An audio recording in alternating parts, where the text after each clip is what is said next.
Welcome back to Lanterne Rouge Cycling Podcast for the Men's World Championships Road Race Recap, brought to you by our show partner, Join Cycling. We had a cool little announcement from Join Cycling coming up in today's episode.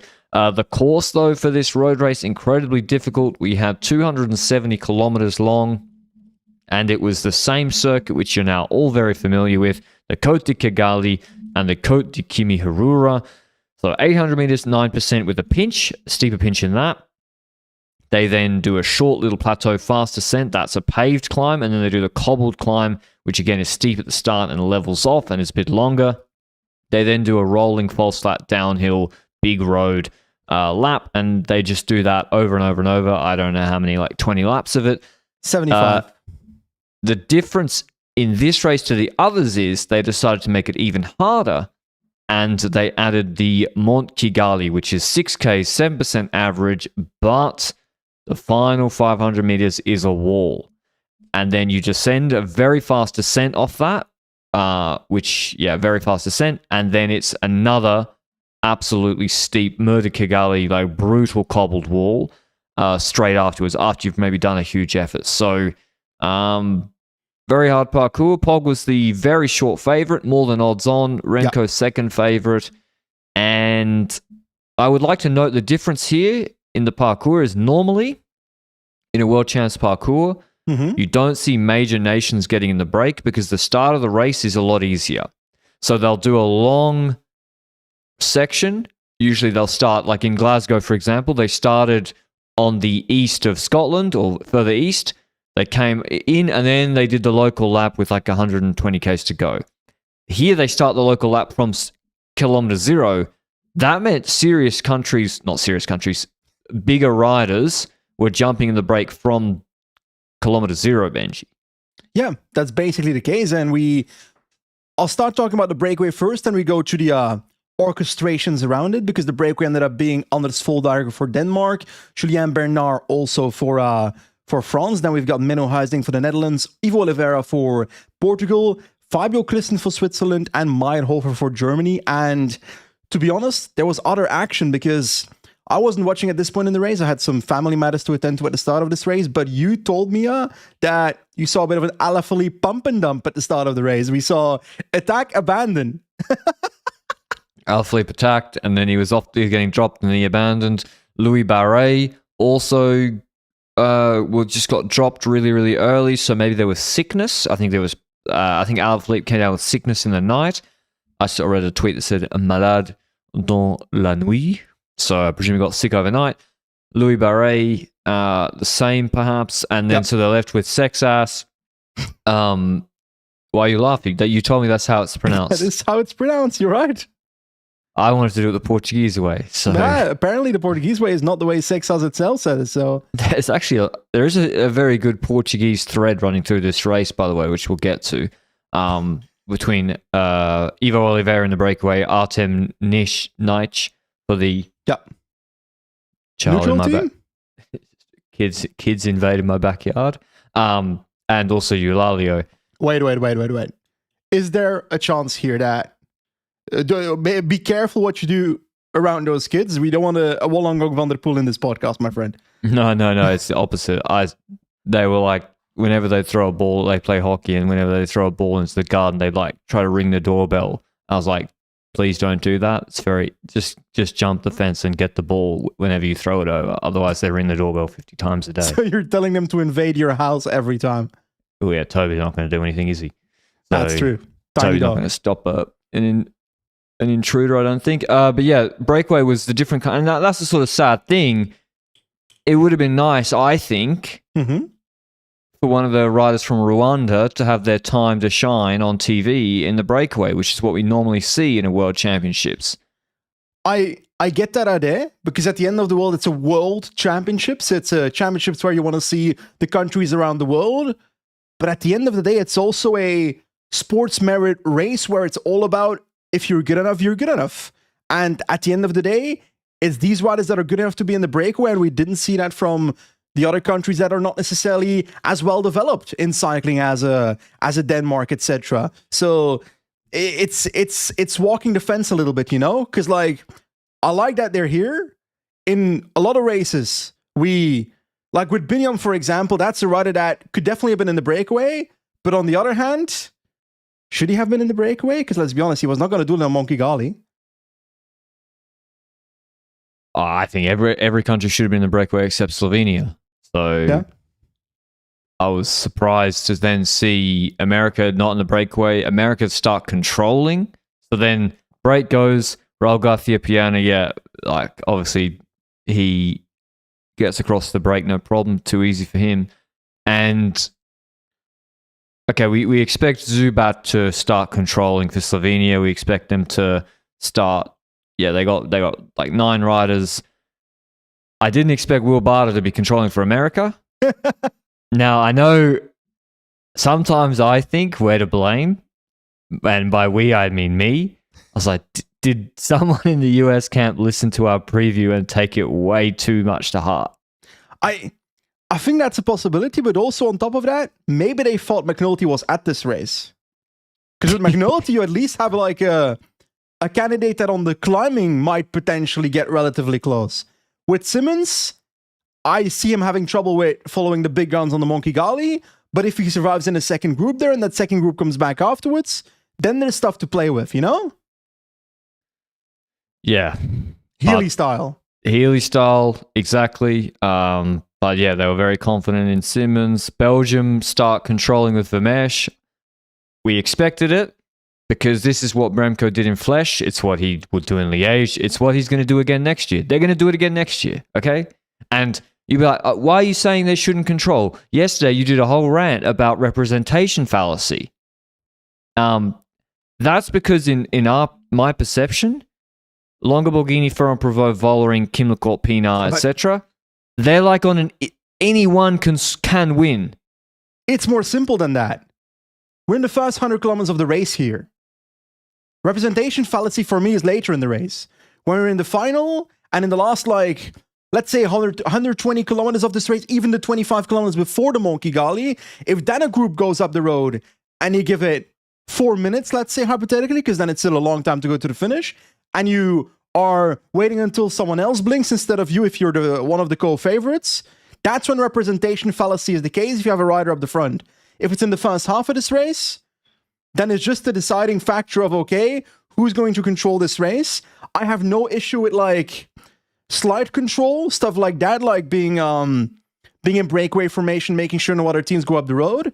But the way I saw the strategy for Belgium before today is, instead of controlling until the foot of Monkey Gali, I would have considered trying to light it up a little bit beforehand to put more pressure on Slovenia.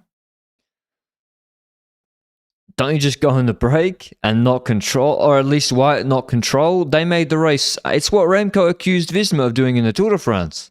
Vermeersch made the race so hard. It's like, did he make the race hard enough to drop Slovenian domestiques though? Yes. Vermeersch, at the base of Monkey Gali, it was a group of 30. On the cobble climbs, he dropped the whole Slovenian team. Like, if you isolate Pog by Monkey Gali, he's left with no choice. He then has to attack you, and then you have no one ahead. So, except he had Roglic, and then he's going to use Roglic as the disruptor behind, which worked very well. So, I mean, they're going to do it again next year because we'll talk about the mechanicals and everything, but Slovenia's only weakness is the team depth. Yep. I don't see why Belgium don't try to get Van Wilder and Vermeersch in the breakaway. With Van Wilder's case, that's a bit of a side story because I'm pretty sure he crashed and abandoned in the early phase of this race. So big that's loss. that thing. I agree. Definitely with the form he showed in the time trial. But I do agree, like, early breakaway is one option. Belgium going in the early breakaway might have some teams trying to prevent that. But like an action that you do later, before the Monkey Gali, is also a possibility with a secondary rider in your team. And then you see how Slovenia reacts, because last year, that's what Slovenia did. They sent Trotnik up the road in a secondary action to make sure that Pogacar had someone on the road after the Wittikon climb in Zurich. Climb, yeah. Kiwiton! Kiwiton, like the fruit. Kiwiton, Kane Williamson. So, yeah, Vermeersch is basically like smashing. and does most of the work. And as I said, Wilbarda controls. So the break's got no chance. Ivo Oliveira, very strong. Julien Bernard was very strong. And nothing apart from the crash of Van Wilder really happens. It's just Vermeersch and Slovenia occasionally whittling down, and you just see more riders dropping. Yep. As we said, Alaphilippe abandoned, Barret abandoned, Binny's dropped. Like just more and more riders. Zimmerman struggling. Engelhardt's dropped. Sorry, Luke. It's just the peloton's getting wheeled down, and we're like, yeah, because they're just doing so many laps before they even do the Mont Kigali. And before we get to the Mont Kigali, where this race really kicks off, we have a special announcement for you. There is Join Cycling and Us and Zwift have a new indoor series. So we're teaming up with Join and Zwift to bring you a 12-week training block designed to make your indoor riding smarter, structured, and importantly, social. So every Thursday at 8 o'clock, or 2000, as the Europeans like to say. But 2000. what do you say? 8 o'clock? But you always ride at 20. 80 in the evening, we say. We don't say we ride at 20 hours tonight. That's not what we do. We're not stupid. Every Thursday at 8 p.m. European time, or there's a second event at 16:30 PST. I think that's Pacific Standard Time for Correct. the people in the US or in the Americas. We have an event every Thursday running from the 2nd of October until the 20th of December. So it's going to bring you perfectly if you want a little 12-week plan to get you back up and running for Christmas to kickstart your winter. This is the one. We start with an FTP test on Thursday. Then we have some Zwift races, and then there's some workouts together as well. So I'm really looking forward to it. I got to get back into things. Benji, of course. Benji will probably just do all the races. I would say he loves doing the Zwift races. Facts. And in fact, it goes into your join plan. So what you need to do is go to the link down below, the Lanterne Rouge indoor plan link on Join Cycling. And then it directly integrates with Zwift. You join, if you want to, you can join the specific training plan for this, which then has the workouts for you around the Thursday event. And I'm really looking forward to it. So I'll see as many of you as possible on Thursday doing that FGP test. But so far in the peloton, it's been Florian Vermeersch and Eder Freire. We got to tap our hat to the Mexican guy. Who also did quite a bit of controlling, I would say, in the first phase of the race. And he's actually also relevant on the Mont Kigali, but we'll get to that. We arrive at that Mont Kigali. There's about 105-ish kilometers to go. Florian Vermeersch stops pulling just before the foot of the climb, or at the foot of the climb at least. And we get into that climb. And we said it when it comes to the preview. We said it already earlier today when we went over the profile. It's not actually the craziest climb out there, but considering the conditions of the climate, everything that's going on, the fact that it's already been a relatively hard race up to that point, if you put this climb at sea level in a Western European Tour de France stage, it won't be as attritional as in this parcours and in this environment. And we see that because you said it already, like 45 people, you guessed 30, I assume 45, 50, based on my perception of the peloton at that point. We see US on the right top of the peloton still relatively at the front. We see Mexico still up there, etc. But then suddenly we see two things happening relatively at the same time. Slovenia starts massing up at the front, coming together with the likes of Novak plus one more rider for Pogačar, maybe Galglivar, I'm not completely sure about it. And then next to that, we see that Mexican guy from earlier, Eder Freire, riding off the front for a second. And I'll be honest, I'm not really sure what he was trying. Maybe he was trying to make it harder, but then no one followed, or maybe trying to get ahead just in case Del Toro could bridge towards something like that. I don't know. Probably just making it harder. But it's really Slovenia that sets a controlling tempo on this climb that gradually becomes harder and harder. And it's a staircase climb. There's flatter parts, there's steeper parts. You said it exactly on the podcast.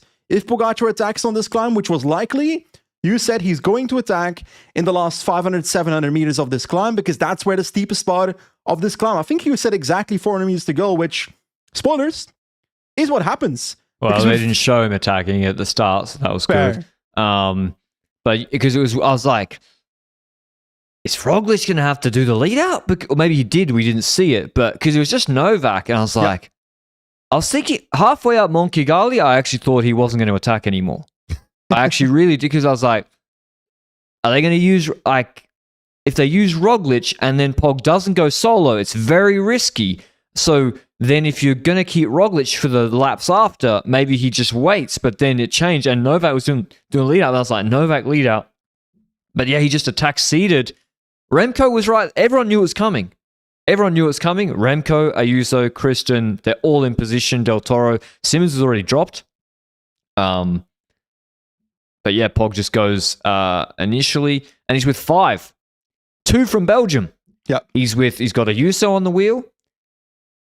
Remco's there. Kian Oterbrooks, and there's one more rider. Jan Christen was there as well initially in the first segment. And what I noticed there is that you've got that Pogacar, Ayuso, Evenepoel, Christen, Uiterbrooks group. Then you've got a bit of a gap towards 2 riders, Carapaz and Del Toro.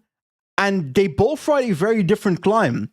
We know Carapaz. Carapaz is the kind of impulsive guy that makes a jump then regrets it. And that's exactly what happens here. Carapaz decides to bridge away from Del Toro to the front, gets to their wheel, explodes, and drops back. That's what Carapaz does on this climb.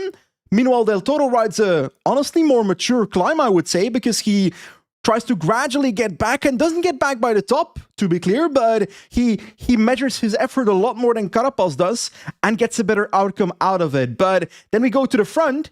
Pogacar still pushing. We see Kristen off the back, Uiterbrooks off the back, but also Remco Evenepoel dropping gradually to the group, and we've seen this before. But this was not Remco Evenepoel doing a calculated effort, in my opinion. This completely exploded. Going over the limit and regretting it. Well, because Kian stays in the group way longer. Yep. Kian slots in front, it stays 4th wheel, eventually gets dropped on the second Poggy burst, but Remco got dropped before Pogacar's second hammer, just on the first attack phase, and then he goes, Carapaz straight past him. Yep. Del Toro straight past him, gets to group 2, he's sliding through that group. This is, he completely blew up trying to follow Pog. And 2 left. I'm not sure how. Yeah, and then it's basically Kian gets dropped, and it's just Ayuso. Just Ayuso is now on the wheel of Pogacar. He nearly gets dropped at the top. It's he basically was getting dropped at the top. It levels off. I remember we're at altitude. What is the altitude of this climb? 1519 after 150 k's of hard riding. So with a steep wall like that, Ayuso hangs on. He then puts Pogacar on a gap on the fast descent. Del Toro comes back on the descent. Carapaz was really close. I thought Carapaz was coming, but he just doesn't make it. Before we continue from this Mount Kigali, there's an interview from Remco Evenepoel after the race about something that happened before Mount Kigali, where, according to Luke, is this from Remco Evenepoel's mechanic, that second message as well? Basically, that person says the saddle on his first bike broke off after he rode into a pothole just before Mount Kigali. Kloek told it Nieuwsblad. Kloek is the mechanic.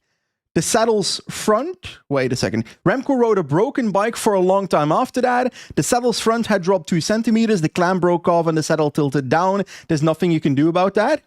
Does that make us feel different about him exploding on the climb? I still think he exploded regardless of the mechanical. But it might have made it a little bit harder. Yeah, I think it makes it harder. But I think it doesn't help in that it's on his mind going into the climb. Yeah. So it's really hard to disentangle the mind from the legs here for Remco's race, because you could say, okay, the saddle being tilted down doesn't make you physically lose that many watts. But the mind. You're coming into the most important moment of the race, and there's something wrong with your bike. Knowing you have to likely do a bike switch after the top anyway if you can follow. Yeah, and your car won't be there. Your car won't be in the gap. Yeah. And so I think it didn't help. And then, yeah, Remco's getting dropped. It doesn't look good for him. Poggy goes clear. I think Carapaz probably does come back if he was with Del Toro and Ayuso and they were chasing Pog on the descent. That doesn't happen. Ayuso pushes the descent with Del Toro. Pogacar's chilling. And like I said, it's not the first attack that will kill you. Yep. It's the second one as well. And so Ayuso finds this out the hard way. And it wasn't even Poggy attacking. They get to the Muda Kigali, which is a wall.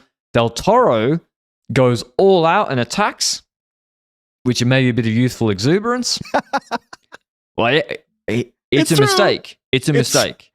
It's not just a mistake. It was like, from this point onwards, you're with three. You're with Del Toro, Ayuso, and Pogacar. You're on paper from the same team, UAE Team Emirates. I know that there's a bit of a meh relation maybe with Mr. Ayuso in that group, but you won't tell me that those three wouldn't be able to work together and fight it out later in the race. I think for all three of them, it's honestly beneficial if they stay together for the next couple of laps and then fight it out in the last 50 kilometers of something. But Del Toro does push it. The youthful exuberance is, I think, the right way to say it, and it looks completely different from his ride on Mount Kigali, where he rode maturely and gradually closed it down, and then in the descent made the gap closed. So he then goes off limit and goes to the opposite extreme on the Muda Kigali, but Pogacar was on a bit of a gap. It was maybe because Ayuso slipped from in between the two. I don't remember fully, but Pogacar then closes Del Toro relatively comfortably, I would say, on the climb, but Juan Ayuso was parquejoing. Full parquejo, I would say, on the Muda Kigali, and behind that we see groups all over the road. I'll be honest, I don't have in-depth notes about who's in that group and who's in that group and who's coming closer and who's coming closer, but in the end, after this Muda Kigali, those two chasing groups kind of come together, no? Yeah, it then forms a big group. Sorry, there was a photo on the Muda Kigali, and it was of Del Toro with Pog dropping Ayuso like Benji just described. I think that's been deleted. It was on UAE's Twitter earlier. I asked Luke to check because it's like it read, maybe it wasn't the intention, but it read like a big fuck you to Ayuso. Yeah. And anyway, Luke says deleted. So anyway, it was a cool photo. And in my opinion, now the race is over. Okay. I know that's really like, but Pog could blow up.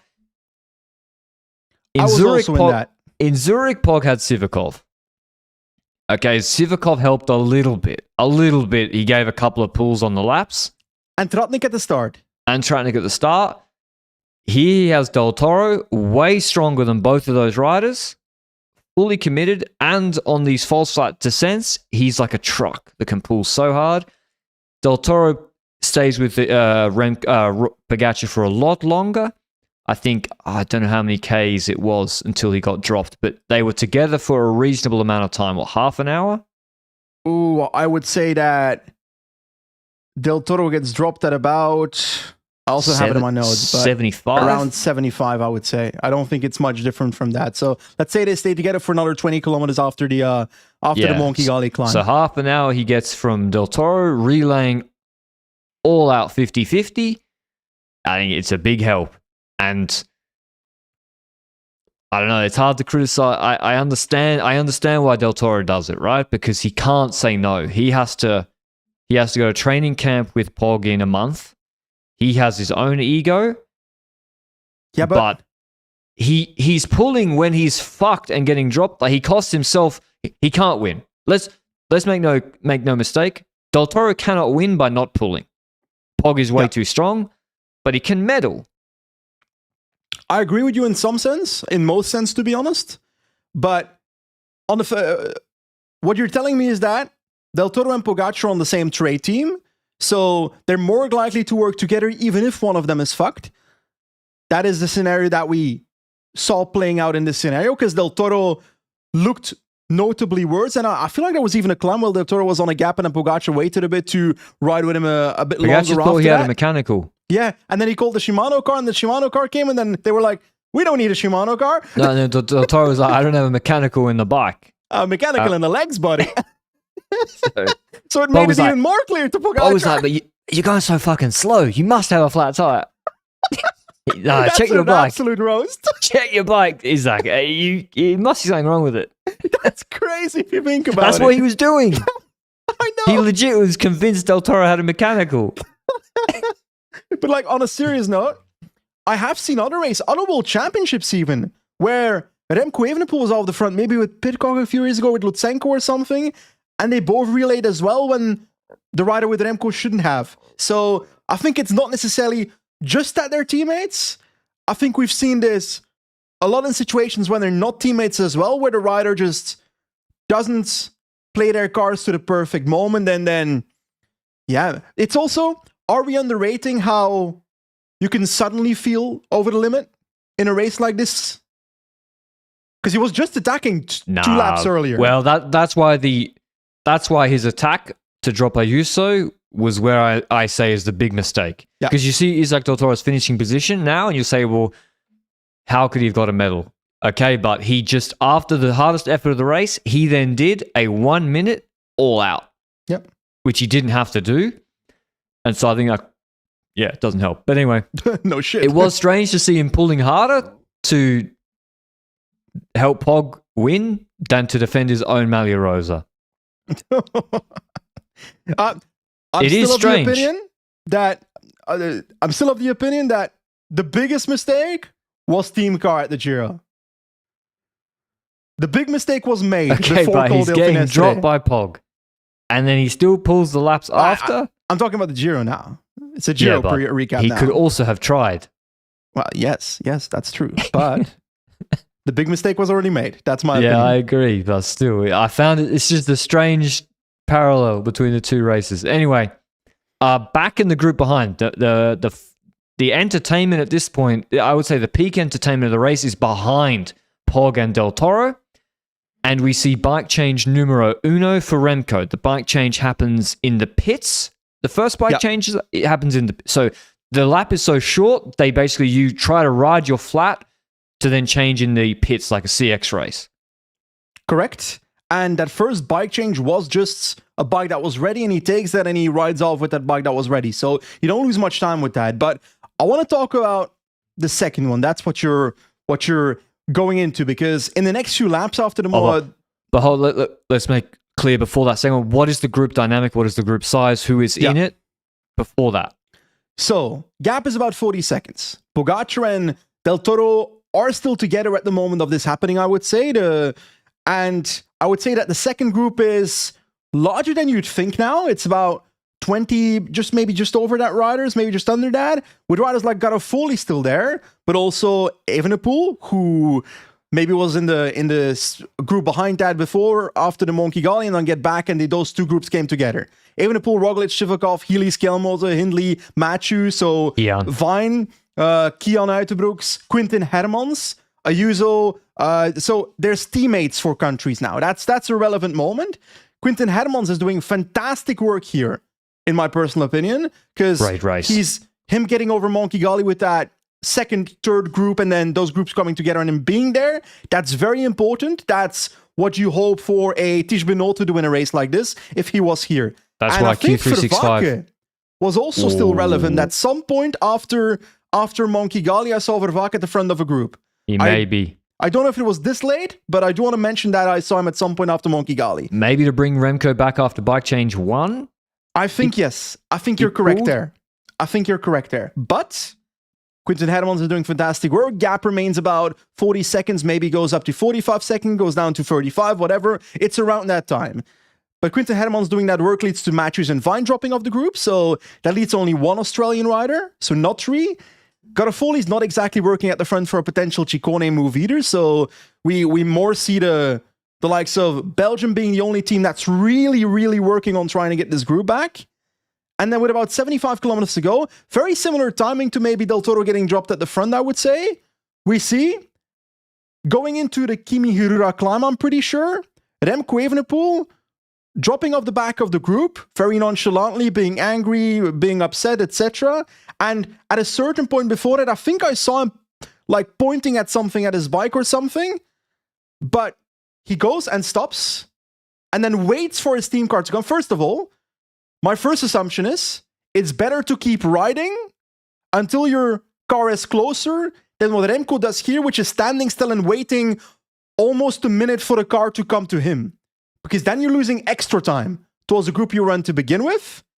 Secondly, he was really angry because he starts kicking air, shadow boxing air with his feet. There's like a great picture once again of Remco doing hip flexibility in his kicking. Like his hip flexibility in that kick was really impressive. In cycling shoes. You're right. But quick note before he gets back on riding. That same mechanic that we spoke about earlier, Kluk, said that there was nothing wrong with his second bike. Wasn't gold. That's true. But yeah, Remco changes the bike again. So to me, yeah, Remco just has a mental spiral from Mont Kigali onwards. Like, maybe there was something wrong with the saddle on the first bike, but if the mechanic's saying there's nothing wrong with the second bike, I don't like what's going on. And then he's frustrated. He's stopping in a strange place. He was riding weird. It was, he was off it. And I thought he was going to stop, but then changes bike. And we got to bring up my favorite topic because Luke demands it. Then there's a lot of riders that have been dropped. So Michael Matthews, Australia had 4, and they were actually pacing with Vine and Storer because they had Hindley and Bling. They were pacing, but yeah, a lot of riders getting dropped. There's a barrage, which is when they take the cars out, so the riders on the fast section of the circuit can't use the cars to come back. And they let Remco come back behind the car. And it's like, well, why did Niels Eckhoff lose the world championships after coming back after a crash? I mean, it is. He stopped of his own volition, not in the pits. He's got teammates to pull. Why is he getting to come back behind the car for the second time? 2 things. I enjoy thinking back to the Niels Eekhoff one, etc. from back in the day. Stolen. I do think it's so long time ago now that we should probably compare it to moments of this year where we've seen people that have mechanicals not getting barrages in one race and then others getting barrages in another race. So we've seen both scenarios playing out, depending on the race you watch. In this moment, when the final is on, when there's so many groups up the road, Remco should not be getting a barrage by his team car. No. So, and it does play a role maybe in the medals later. But indeed, Pogacar's gone solo. Because for the people that don't know, what is a barrage?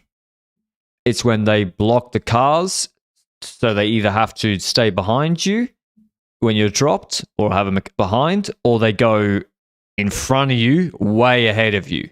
And so there's a significant gap between the two of you. They don't just like form a line behind the peloton, which you can use to draft back. So, but yeah, they stay behind you. And Pog's clear. I got to be honest. I think the chase is pretty good. I did think Group 2 needs to create a better Group 2 ASAP because Roglic is doing a good job. By the way, Roglic is there. Every time a counter goes, Roglic is mudding it up. Roglic's doing a fantastic job. And I was like, they got to get a smaller group now. It's now or never of Ben Healy, of a Remco, of Sivakov is a good one. The familiar characters. Yeah. They have to get a good group going. Actually, I think this was late. I think Del Toro dropped later than we think. Because he was still ahead with Pog before that group formed. And then a group of, indeed, Sivakov, Healy, and Honoré, they ride off the front. Remco then comes back at 62Ks to go. And he just starts like full shredding. Like old Remco style. Yeah, just goes to the front and starts smashing because he's back on the gold bike. He then he gets across. Sivakov and Del Toro drop. He's now with Healy. You've written Horner in the notes, Benji. What do you mean? Who would that be? Honoré. Close enough, man. Both had one good performance in their life. Sounds yeah. Mikael Honoré's there and Pidcock. Pidcock's there as well and Schelmoser. So we've got a new group. It's a great group. Healy, Remco, Hindley, Schelmoser, Pidcock. All 5 are big riders and they're going to ride. They're also strong. It's the perfect group. There's no Roglic. There's no more UAE trade teammates. Ayuso, Seixas, Sivakov, Del Toro. They're not there anymore. But nothing happens, basically. We can now fast forward. the gap was 110. It maybe went to a minute. It went to 54 seconds.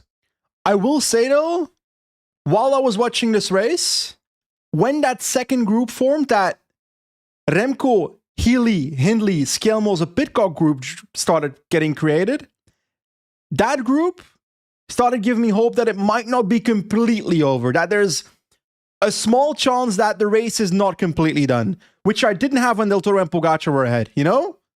That was the closest I was to, oh, maybe there's still something in this race. Yeah, exactly. If Pogacar collapses, then because it's the perfect riders. These are riders that will always ride if they had the energy, you know? Exactly, yeah. They're confident and they're not scared to pull, like especially Healy and Remco. And Remco's happy to do the most of the work if other people do a little bit. He just needs and they will do that. And that's what happens, but they just don't come closer. The gap goes back to 1 minute. It goes to 105. Pog looks good. Like, he doesn't really look under pressure. His form is good. He's not sweating that much. He just looks really solid. And yeah, he wins this race solo.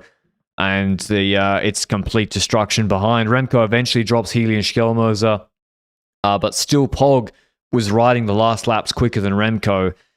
And Pogacar wins the race by 1 minute 30 ahead of Remco. 2:16 ahead of Healy, who dropped Skelmoser on the last Kigali golf climb. And Skelmoser fourth on 2:53. Fifth place, which didn't really get shown, 6 minutes 41 for Tom Schoens. Chicone sixth, 6:47. Del Toro seventh, beats Ayuso for the sprint. On the same time, Eulalia was strong in the race, 9th. Pidcock 10th, Roglic 11th. So, yeah, I mean, what can you say? Pog wins the Tour de France and World Champs 2 years in a row, both today in very similar fashion to last year. Last year, I think there was more Group 2 syndrome in Zurich. I think he was theoretically catchable in Zurich. With these legs today, nobody could beat him. Not possible. Okay. Remco Evenepoel said on Eurosport that he changed bike for the first time because of a saddle dropping on Mont Kigali, so confirmation of what the mechanic said, and the second time because the other bike saddle had a wrong angle or position. Shit happens, he said. Okay, but I'm not of the opinion that, regardless of the mechanicals, I still think Tadej Pogacar wins this race. That's my personal opinion. I think the best rider won today. That is Tadej Pogacar. And on top of that, you made a comparison compared to last year. For me, this is slightly more impressive than last year. And yes, he had Del Toro for the first portion of it. He also had Tratnik last year for the first portion, a shorter portion of it. Sivakov as well. But it's especially that second part of what you said. When I saw the groups forming here, which was the Sivakov, Healy, Honoré, that might not have been the group that could remotely get close. But that second group that formed, Remco, Healy, Hindley, Skelmoser, Pidcock, those are two groups that try their absolute best to try and get closer. Meanwhile, last year we had literally moments where we looked at our TV and said, guys, stop looking at each other. Make a fucking relay. Yeah. So I didn't have that in the last 60 kilometers here. And last year he won by 34 seconds. Yeah. With that messing about. So, like, Ben O'Connor came a lot closer and he finished on 34 seconds. So I feel like probably he was still the strongest last year, but today the difference was much bigger. Yeah. I think it's an interesting time for cycling because I wonder, like, are the UCI, is this what they want? Like, do they think this is good entertainment? Are we No, because they don't watch the race like we do. They think, wow, 100k solo, Pogacar winning, that's good. But to me, it's like watching Payson or Keegan Swenson win Leadville.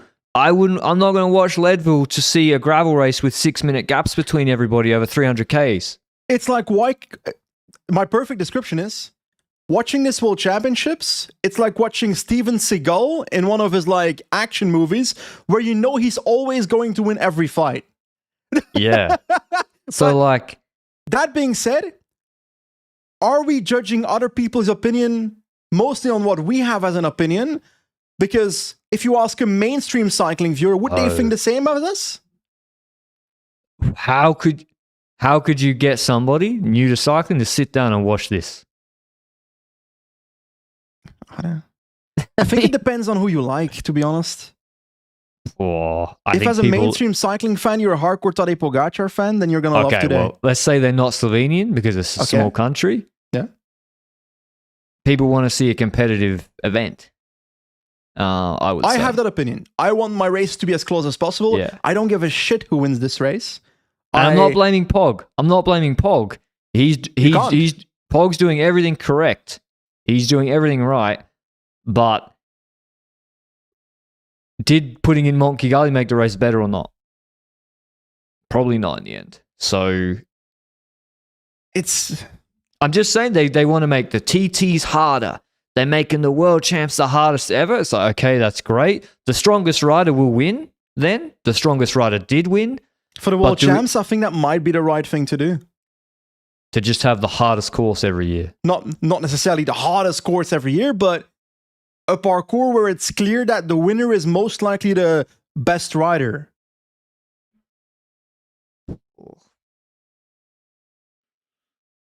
Then how... I think my they should favorite have... Roubaix is not the Roubaix where Mathieu van der Poel rides off with 50 kilometers to go, or in LBL where Remco Evenepoel rides off with 50 kilometers to go on Leider Duit, or that's not even with 50 kilometers to go, but on Leider Duit, those kind of events. That's not my favorite editions. My favorite edition of Paris-Roubaix is 2016, when I see Tom Bonen, Ian Stannard, maybe Boassenhagen, I might have been inventing that name in that group as well. Matthew Heyman, those riders rolling attacks on the last couple sectors in Paris-Roubaix. That was epic, because then you've got a close fight until the end. Yeah. Already built up by action that happened beforehand. Those were my favorite races. But on the other hand, I'm also a Vincenzo Nibali fan back in the day. So I loved him taking 2-3 minutes on a cobble stage on, while Contador and Quintana were swimming in the cobbles 2-4 minutes behind. So I think that's then from a fan point of view. I think if you're not a fan of Pogacar and you want to see close races, which is probably quite a bit of viewership of the sport, because let's be honest about it, we see it in the numbers, not our numbers even. The broadcast figures of races like the Tour of Flanders are not at their best in 2025. Nah. And that's what I mean. Because the races are not close together until the exact end. But that's what I mean. Like this is the UCI's biggest commercial product. And so they want it to be the best possible. Is this what they want? Are the viewing figures going to back up that this is really entertaining and exciting? Again, not blaming Pogacar. He's the best in the world and the best rider won. This is not about Pogacar making races boring or anything. Pogacar can still win on the Leuven parcours. It's a difference in level being so significant that at first you're like, okay, we're witnessing greatness for the first race of Pogacar doing a 50, 60 kilometer solo. But now it's like maybe the 10th time that it happens. And the 10th time it doesn't hit as hard as the third time, if you're just a neutral viewer of the sport. And as a consequence, we saw this in CX, Patrick. I know I'm not the biggest CX watcher, but every time I go to the local free tour in Belgium, which doesn't happen often anymore because I don't live in Belgium anymore, but I'll do it this week because I'm in Belgium now. I will undoubtedly hear in the winter, every time I go there, one dude say, Van der Poel, Van Aert, etc. It's always Van der Poel winning these races, this year, like, what's the point in watching anymore? That is the exact comparison that I think you're making, and I think you're right in that comparison. Yeah, and maybe it's just an inevitability of sports that you have a Tiger Woods. Yeah. And he's unstoppable at one point. In tennis, you did have the big four, but you had, if you wanted to watch Roland Garros, Nadal would win. And now in cycling, we have the same phenomenon where Pogacar is, on these sort of parkour, not beatable. But it's not just Pogacar. I'll take you back. Since COVID, World Championships road race. Van der Poel, Remco. Alaphilippe 24-second win in Imola solo. Alaphilippe 32-second win solo in Leuven. Remco 2 minutes 21 solo in Wollongong. Van der Poel 1 minute 37 solo in Harrogate. Pogacar Visma 2023 Vuelta. The only thing that made it was the drama. There's no fight there. The Tour de France is where we see Vingegaard win or Pogacar win by minutes. Yeah. Exact same comparison. Even if it's against each other. When there's one dominant figure, it's not as good as when there's a fight, because the 2020 Tour de France is a perfect example of 1v1 fight Roglic looks like he's about to win. Oh, Undertaker Tadej Pogacar comes from the grave in Planche de Belfier, fights back. Plot twists are good for cycling, and dominance doesn't allow for plot twists in the final of a race. Yeah, so I think if you want to make some money, have the World Championships in the UAE and Qatar, just rotated there and just have it. They have it in 2027 in Abu Dhabi, I think. Yeah, but where's Jabal Hafid? It's a flat one, I'm afraid. I'm sorry. No, but that's the point. Don't say I'm afraid. Don't say Qatar was a pretty good World Championships. Or they could finish it in Jabal Hafid if they start in Abu Dhabi. But they're not going to finish it on Jabal Hafid. It's too far out. No, I'm saying have the World Championships every year start in the middle of the desert, finishing in Al Mirfa Castle. Every year. Get the fuck out of with here, crosswinds. Get out of here. Poggy can still win. Mate, spoilers. Tim Merlier world champ. Bit of a spoilers. I did something. I played through every single World Championship since 2014 on Pro Cycling Manager in the last week, and in doing so, I went through all the parkour, etc. Imola was a really good parkour, and that Alaphilippe victory there, that was not a dominant victory. That was where... Wait, was Tokyo or Imola the one where Belgium started complaining on Roglic? What do you mean on Roglic?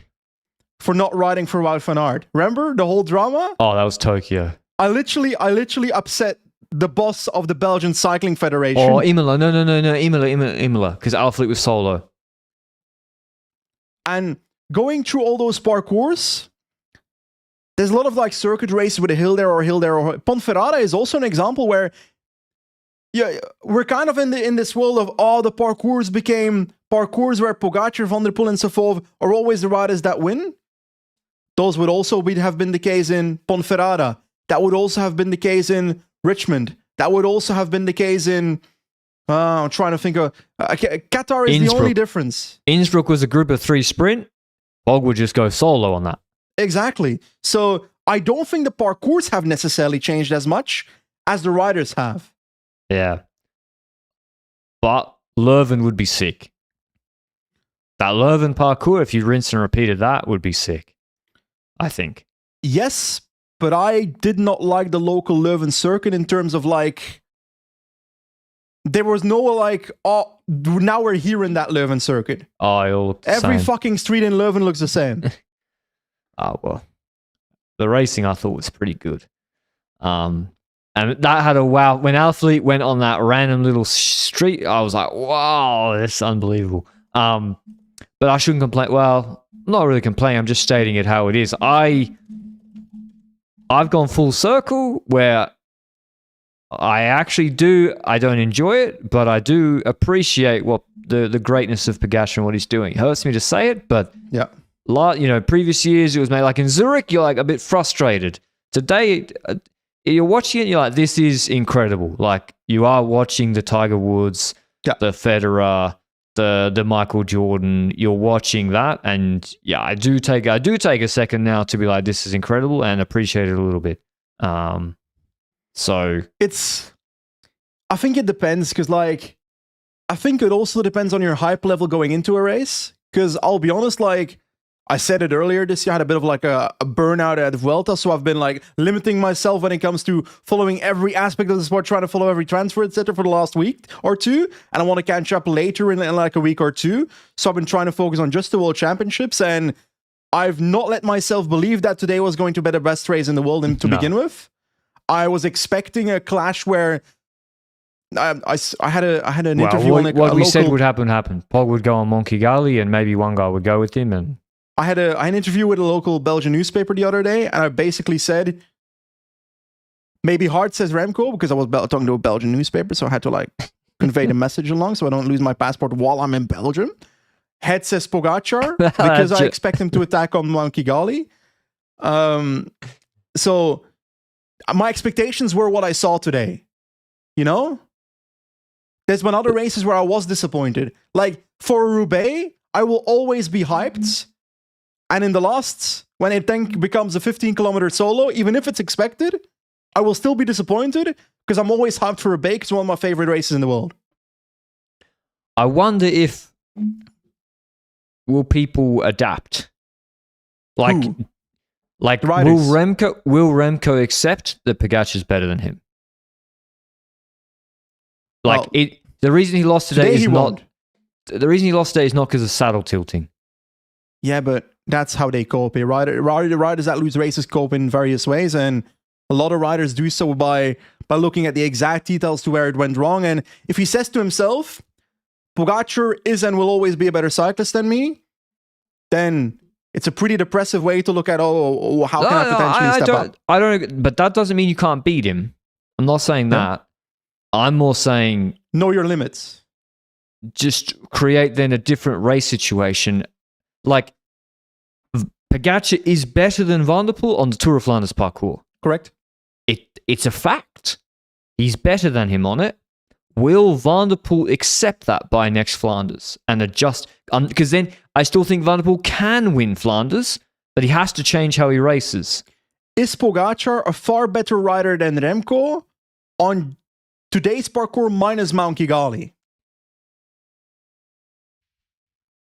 Yeah.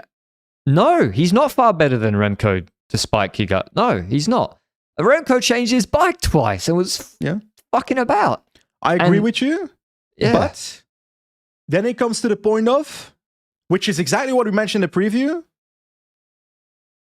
I look at this race and I don't see major tactical flaws like I saw with the women's race. But you can ask the question, why does Belgium not open the race earlier before Mount Kigali?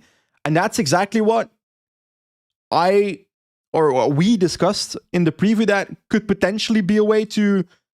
Because like, Vermeer's rolling in the peloton, I'm sorry, but I'd rather have a rider up the road and Novak in the peloton pacing behind before Mount Kigali even start than just Vermeer's pacing until the foot of Mount Kigali. It makes a very small differences. What if Pogacar has to eat a little bit more wind before Mont Kigali because he doesn't have 8 green jerseys around him? Or he hits the pothole that Remco He hits hits. the ball. He's a little bit more uncomfortable. You've got Van Wilder in a break of 15 guys that Slovenia have to control with. But I think the bigger discussion is also Remco Evenepoel in this thing. Yes, he has maybe 2 mechanicals, depending on whether you believe the story of the mechanic or from Remco here in this situation. I do think there's an existing factor that existed for most of his career where he gets overly frustrated and it starts to negatively impact his riding. And as long as he doesn't attend to that part of himself, it's always going to be a factor that hurts him. Yeah. Yeah, and we can say it hurt him today. I mean, did it change? He still got a silver medal? Would it have gotten him the victory if he didn't have that? Perhaps not. I don't necessarily believe that. But... yeah. Interesting. So we'll see. We'll see in Lombardia. I think that's what happens every year. Everyone gets spanked by Pog, and then what happened in Lombardia last year was 30 riders went in the breakaway. Yeah. I think we're going to see that this year again. It's an easier route, I think, this year. But Civiglio. There, Tadej Pogacar has a full team of UAE, which can control a group like that. Race, while in the World Championships, that is not possible. He has that as well. Well, yeah, but no, his trade teammate is on the front for Belgium. And then Del Toro pulls it for him for no reason. So he has the same thing in Worlds. Not as, you know what I mean, though. In the World Championships today, if we see, like Alaphilippe as an example, if we see another French rider like Alaphilippe, but actually trying to get in the breakaway, that kind of vibe, continuously trying to roll attacks early on, like Frans did in Leuven, I'm pretty sure, on the cobble climb where Remco Evenepoel went. I think it was Frans that initiated earlier before that. So Verclair is a coach, a national manager that is very willing to risk. Well, he accepts reality. Yeah, he accepts reality with his riders. He know that Alaphilippe was shit. He says, fucking attack early on in the race. And if it triggers someone to follow you or some creation that makes the race harder, then great. Then it makes it more possible at the end of the race for us to do something. So that's I think, a lot more teams should learn what reality is. that could count for all of us, perhaps. Like for the last 5 minutes, then we'll finish. What's your overall feeling on the World Championships, Benji? Okay. I enjoyed the youth races more than I think I did the men's race. I think it's because I've gotten more invested in like the riders that are coming up, because that we've spoken about the 2006 era of sports cyclists. Every time I look at the fact that they're from 2006, these cyclists, I feel so elderly. I feel like I'm about to perish and that my coffin is already on the way. It's legit painstaking, but they're super talented. That whole year is super talented. Can't wait to see what those riders do in 2, 3 years, 5 years within World Tour. top 10? In today's race. Yeah. Perfect example of a rider that he was super 13th. talented. That's crazy performance. Also, he was really strong on Mount Kigali as well. So that's that. And also afterwards, he was on point. Ayuso also relatively strong ride today. So. Oh, you know who had 30 riders finished, by the way. 30 riders finished. So that's crazy. That's the, yeah, that's the right. least. I mean, you have a world champs in Africa for the first time, is it? Yep. And like, well, depends on how you look at it. Elite race, yes. Junior Elite race was in yeah. Casablanca in South Africa before. And like, yeah, I mean, a lot of the guys from Rwanda, Uganda, etc., they're having to DNF because it's a short circuit on like lap 2. I didn't enjoy watching that. I thought it was a bit sad actually, but oh yeah, the craziest performance there was Artem Nich. He's Russian, 30-year-old. He's on Anicolor TN21, Portuguese. He's been Conti around team for a long time, I think. Yeah, he was on Gazprom since 2015, and he was in Group 2, like in a group of like 10 at one point. Eventually finishes 24th, but crazy performance. So we'll see. Maybe, we'll see if someone picks him up for next year. We're talking about Remco fail, whatever, etc. When it comes to mechanical stuff like that, he still rides a very good outcome. Like getting second on basically destroying the rest of the field. That's still a very strong ride by him, despite losing for Pogacar here. So it's not like he was on 3 minutes here either in this race, you know? He was on 90 seconds. Yeah, it's not 3 minutes. Yeah, but when Healy was pulling, he was sitting behind a car. His teammates. That's fair. That's fair assessment. That's fair assessment.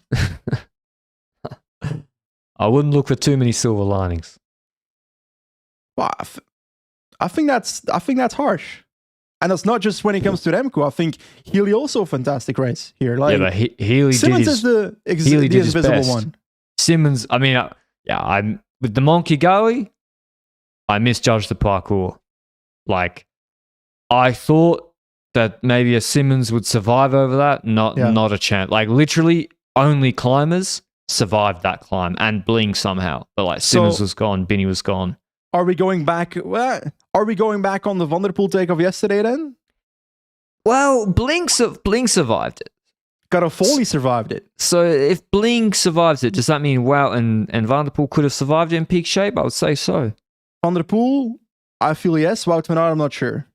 No, Wout's a better climber than Van der Poel in peak shape. Yeah, but Mathieu van der Poel's peak shape is better than Wout van Aert's shape these days. Wout van Aert's peak shape I haven't seen in years. Yeah, that's true. Even on a 15, he's been 20 great. He's been good this year, but I haven't seen 2022 Wout van Aert back. Like that level of dominance for Wout van Aert, which is fine. People have peaks in their careers. Nah, Van Aert's climbing the Vuelta last year was better than Van der Poel. Yeah, but you haven't seen it for 3 years. Van der Poel was not in that Vuelta. No, I mean like both of them should climb well enough in peak shape that they could have survived into the group with Stora and then they're back onto the local circuit where maybe they can. But yeah, Van der Poel. If Van der Poel's there with Remco, does it make a difference? No, probably not. No, I think Van der Poel fights for a podium spot with Healy maybe, but probably not. Yeah. I think it's fine that he skipped in hindsight. Yeah. To be honest, a long flight, a lot of miles in the private jet, might cost a lot. I think is he at the Ryder Cup? You're losing out on too many hours on the Luke, golf track. Is he at the Ryder Cup? The Ryder Cup? What the fuck is a Ryder Cup? Europe against America, golf. Apparently, it's the Ryder Cup. That's too good. I actually respect it. It's too good. At least he manages it, because then he probably goes into the off-season refreshed and he's ready to peak for this spring next year. How do I feel about the Worlds? Yeah, it was fine. Like, how about Jonas?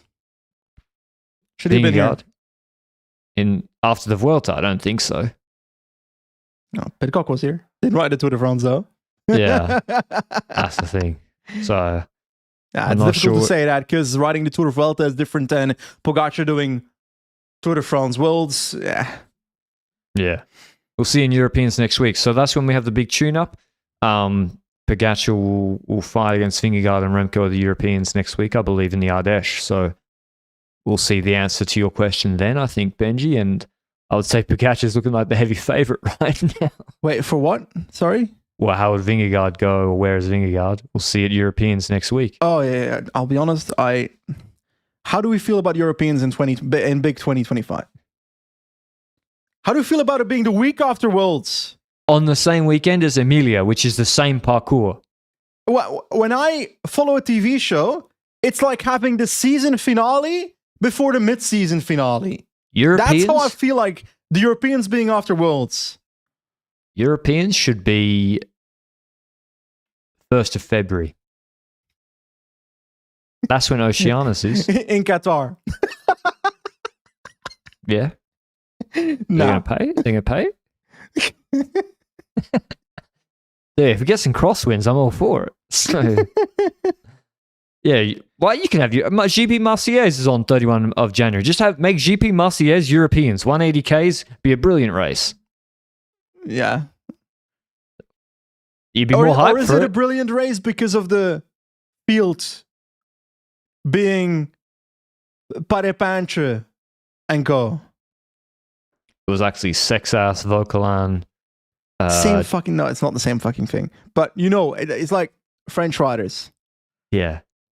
But that's where Europeans is. So I can't believe it's... Luke is saying Remco's racing on Wednesday. What race is that? Oh, he's doing the TT. Yeah, he's winning the TT, probably. The TT's got against Ganna and... Britain allowed to do the Europeans? Wait. We've had this discussion before. See, I'm not even doing a bit. Are they allowed to do Europeans? Who? Great Britain. Of course. So Europe is a continent, and Great Britain is a part of that continent. Then there's the European Union, which is a political society. Society is a weird thing to say it. Political construction. Which the United Kingdom is not a part of. Okay.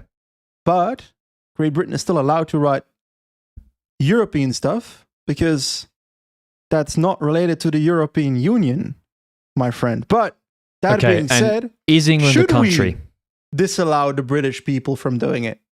Well, I think yes. Fish and chips suck, so I think the British shouldn't be allowed to ride European championships. Is England a country? I think it's just like a... To be honest, after I came from Belgium to the UK, so you could argue that it's a colony of Belgium at this point. England is a country that is part of the sovereign state of the UK. But it's not an independent country, actually. No, it's not. Because I always think in the Commonwealth Games, they ride as England, Wales, Scotland. Well, this is controversial, Patrick. No, Europeans, they should have to ride like that. You're entering the territory of should Scotland and Wales be independent. Do we really want to give an opinion on that? But if they're a country, then they should do Europeans and Worlds as Scotland, England, Wales, Northern Ireland, etc. Northern Ireland, you're really stepping on the line of like, ooh, controversy here. Well, it's also reality, regardless of what I think. No, England? In the Commonwealth Games, Wales ride as Wales.